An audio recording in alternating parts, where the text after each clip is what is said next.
নামাজের মধ্যে প্রথম রাকাতে সূরা নাস পড়ে ফেললে করণীয় কি? এই কাজ অনেকে করে ফেলেন।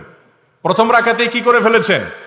সূরা নাস পড়ে ফেলেছেন। এবার আর যাবে কোথায় বেচারা? পরে তো আর সূরা নাই, শেষ। তাহলে দ্বিতীয় রাকাতে কোনটা পড়বে বেচারা? বিপদে পড়লো কি পড়লো না? তো এই বিপদ থেকে উদ্ধার হওয়ার পথ হলো সূরা নাস পড়ে ফেলেছেন প্রথম রাকাতে, দ্বিতীয় রাকাতেও আবার সূরা নাস পড়ে নেবেন। দ্বিতীয় রাকাতে আবার কি করবেন?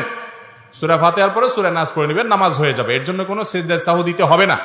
সাধারণত কোরআন তেলাওয়াতের আদব হলো, নিয়ম হলো, আপনি ধারাবাহিকতা রক্ষা করে তেলাওয়াত করবেন, উল্টা তেলাওয়াত করবেন না। প্রথম রাকাতে সূরা নাস, পরের রাকাতে কুল হুয়াল্লাহ পড়লেন বা কুল আউযু বিল ফালাক পড়বেন, এরকম উল্টা পড়বেন না। এটা হলো সুন্নতের খেলাফ। কিন্তু ভুলে হয়ে গেছে, আপনি খেয়াল করেন নাই, বেখেয়ালে হয়ে গেছে, তাতে গুনাহ হবে না, নামাজ হয়ে যাবে ইনশাআল্লাহ। এটা নিয়ে খুব বেশি পেরেশানির কোনো কারণ নাই যে হায়রে সূরা নাস পড়ে দাঁড়াচ্ছি কোন দিক যাব, কোনো অসুবিধা নাই। আবার পরের রাকাতেও কি করতে পারেন? সূরা নাস ডাবল পড়তে পারেন, নামাজ হয়ে যাবে ইনশাআল্লাহ।